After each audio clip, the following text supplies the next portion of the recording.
किसान हमारे हैं और किसान के मन में कोई आशंका है तो दूर करना भी हमारा काम है। हम करेंगे और सफलता से करेंगे, क्योंकि उनको दो ही बातें मुख्य है। उनको चाहिए कि एपीएमसी रहेगी या जाएगी।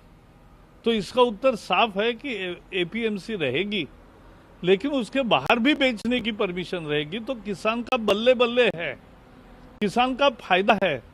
अगर बाहर ज्यादा दाम नहीं मिलेगा तो वो एपीएमसी में ही आएगा और एपीएमसी में मिलेगा।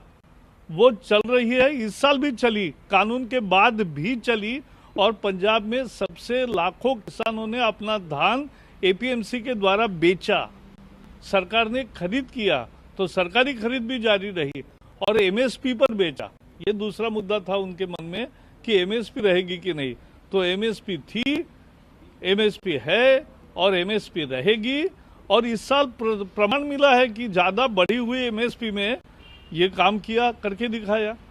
अच्छा, इसमें मुद्दा क्या था? 55 साल से जैसे एमएसपी चल रही है वैसे एमएसपी आज भी चल रही है और चलेगी। इसमें कोई कानून ने बंदी नहीं डाली है एमएसपी पर, बिल्कुल नहीं डाली है। तो जैसे अभी तक चल रही थी वैसे ही चलेगी। ये दूसरा उत्तर। और तीसरा महत्वपूर्ण बात है, एमएसपी में मांग क्या थी? किसान की सही मांग थी कि लागत मूल्य के आधार पर हमें लाभकारी मूल्य मिलना चाहिए। वो लाभकारी मूल्य कैसे, वो स्वामीनाथन ने बताया। लागत मूल्य प्लस 50%। कांग्रेस ने अपने 8 साल में रिपोर्ट आने के बाद कभी नहीं दिया, लेकिन मोदी जी ने दिया। तो देने के बाद अब एमएसपी भी कॉस्ट प्लस 50% मिलने लगी और एमएसपी जैसे 55 साल मिल रही है, फॉर्मूला बदला, लेकिन एमएसपी की व्यवस्था जैसे 55 साल थी वैसे ही आगे चालू रहेगी। तो ये स्पष्ट आश्वासन है, एपीएमसी भी है।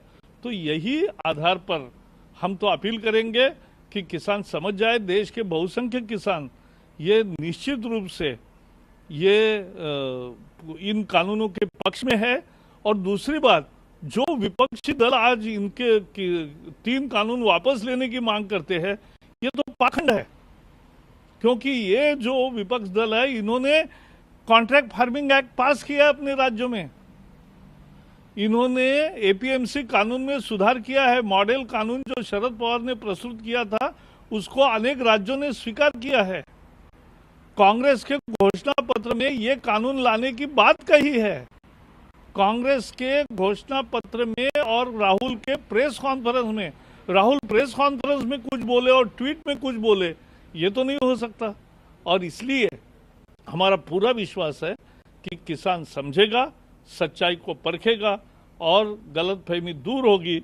आंदोलन फिर शांति से, और सरकार चर्चा कर रही है, सरकार चर्चा कर रही है। कोई अगर आवश्यक सुधार हो तो उसके लिए तैयारी दर्शाई है, तो जरूर उसमें चर्चा होगी और कल भी चर्चा होगी।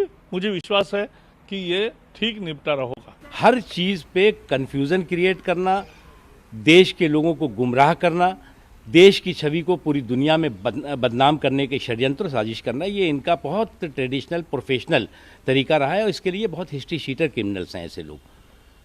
अब ये वो पार्टियां हैं जो पार्टियां की इस तरह के बिल का बहुत ही सीना ठोक करके समर्थन करती रही हैं अपने शासनकाल में, चाहे कांग्रेस पार्टी रही हो, चाहे एनसीपी रही हो, चाहे इवन अकाली दल रही हो, टीएमसी रही हो, समाजवादी पार्टी रही हो, लेफ्ट पार्टीज रही हो। एक लंबी श्रृंखला है।